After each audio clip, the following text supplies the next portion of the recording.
Vamos falar sobre as fortes chuvas que atingiram principalmente o litoral norte de São Paulo, com diversos desabamentos de casas, quedas de barreira, várias interdições de estradas, ruas alagadas e mais de 30 mortos. A gente vai falar nesse momento com o nosso colunista, Wagner Ribeiro, professor do Departamento de Geografia da USP, do programa de pós-graduação em Ciência Ambiental. Wagner, seja bem-vindo, muito obrigada por nos atender aqui nesta segunda-feira de carnaval e com este grave problema que a gente está vivenciando nesse momento, né? Wagner, como é que você está acompanhando toda essa tragédia? Veja, Marilu, primeiro eu preciso dizer que é um evento absolutamente fora de qualquer padrão, né? Nós estamos diante de um evento extremo, mas que houve já um episódio dessa ordem de grandeza em 1967, né? Justamente no município de Caraguatatuba. Naquela ocasião, as medições indicaram 580 milímetros, agora estamos falando de 600 milímetros, então é um evento da mesma ordem de proporção. O que nós temos que ter clareza, Marilu, que esses eventos extremos, né, eles podem voltar a ocorrer e, lamentavelmente, podem se tornar mais intensos. Né? Por que a gente está afirmando esse tipo de situação? Porque corrobora, né, com as grandes ideias que já estão sendo divulgadas há algumas décadas, né, de que as mudanças climáticas vão tornar mais intensos e mais frequentes eventos dessa ordem de grandeza. Então, se nós tivermos um episódio há 57 anos atrás, enfim, um pouco, 56 na verdade, né? Nós tivemos nesse meio do caminho outras chuvas bastante intensas, não com essa ordem de grandeza, mas muito próxima a isso também. Né? Então, fica aí, para além do alerta, né, é preciso ter clareza de que essa área, que é uma área onde já a pluviosidade é muito elevada, já se sabe, né?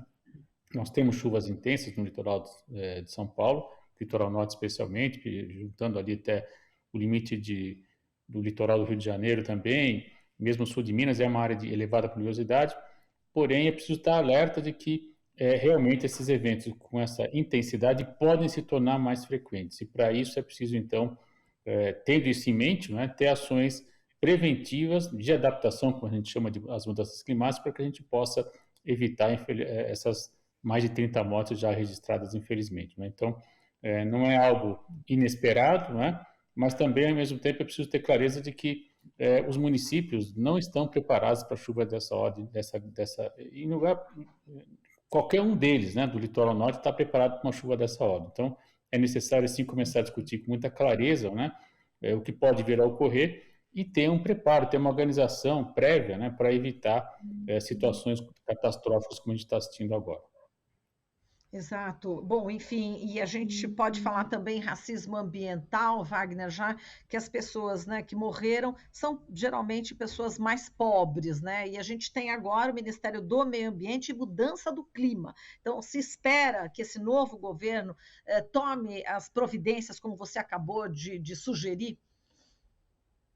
Veja, Marilu, essa é uma questão muito importante que você está trazendo, né? Lamentavelmente, as mortes ocorrem junto às comunidades de baixa renda, né?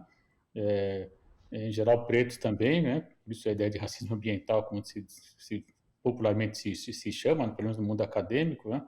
E esse tipo de ação é recorrente também, né? Essa consequência é muito frequente em vários episódios dessa ordem. Por que afeta as pessoas de mais baixa renda? Porque, infelizmente, são aqueles que vivem em condições de maior precariedade, né? Muitas vezes com a gente chama de habitação subnormal, enfim, em comunidades, né? Muitas vezes sem a necessidade técnica, né? Sem o apoio técnico necessário para fazer sua edificação. E essas casas, então, acabam muitas vezes mais sujeitas, né, a esse tipo de evento extremo. Então, é sim uma situação de racismo ambiental, podemos afirmar também, sem dúvida, mas é preciso ir além, não é, desse tipo de situação. E aí, Marilu, felizmente o litoral de São Paulo tem muitos estudos, né? Eu mesmo coordenei um projeto, não pegou o litoral norte, mas pegou a região de Santos, né, fazendo um mapeamento, já tem talvez uns 10 a 15 anos, mas enfim, isso pode ser atualizado, né? Analisando, por exemplo, as áreas de risco a alagamento e enchente no município de Santos, né? Os colegas da Unicamp, a Leila da Costa Ferreira e a Lúcia da Costa Ferreira, têm um trabalho belíssimo também, pegando todo o litoral norte. Né? Isso foi um projeto de grande monta, o meu levou 3 anos, o dela já tem, na época foram 5 anos, se me lembro bem, analisando as consequências das mudanças climáticas envolvendo, no caso, o município justamente de São Sebastião, né, que é o que foi o mais afetado dessa vez.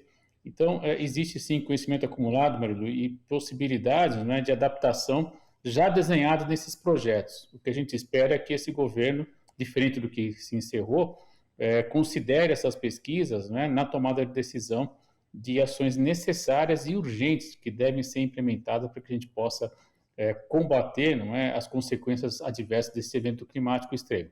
Nós não vamos conseguir controlar uma chuva de 600 milímetros, não. Quando vai ocorrer de novo, não sei, pode ocorrer próximo ano, pode ocorrer daqui a 10 anos, 20 anos. Mas nós podemos estar preparados para evitar essas mais de 30 mortes, né?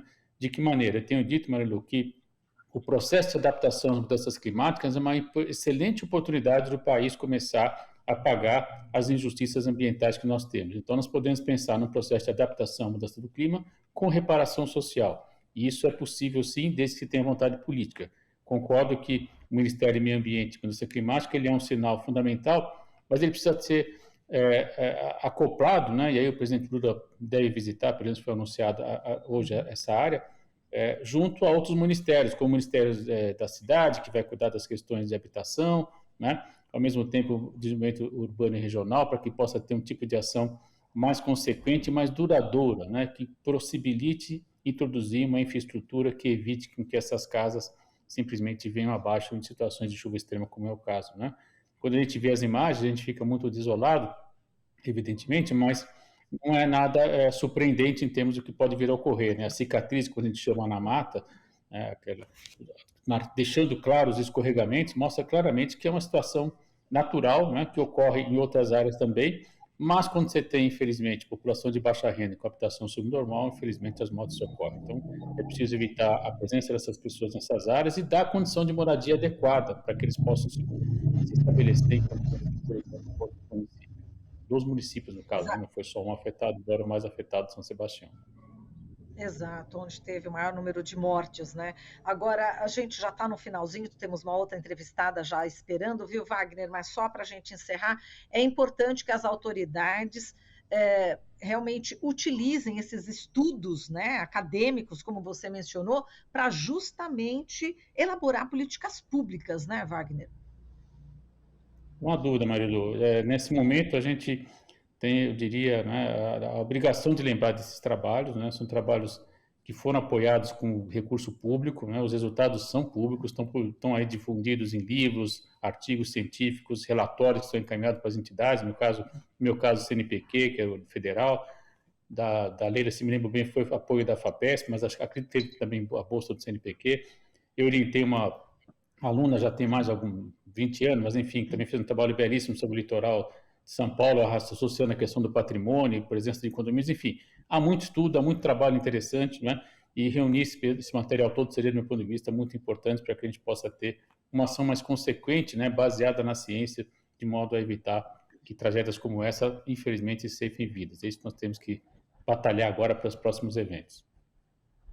Tá certo, Wagner, novamente a gente agradece, né, a tua participação nessa emergência climática, né? Hoje não é o dia da sua coluna, mas você prontamente se dispôs a falar, então a gente agradece demais aqui a sua participação, viu, Wagner? Um forte abraço. Até a próxima, Marilu. Até a próxima. Falamos aqui com o Wagner Ribeiro, professor do Departamento de Geografia da USP e do Programa de Pós-Graduação em Ciência Ambiental. Estamos apresentando Jornal Brasil Atual. As notícias que os outros não dão.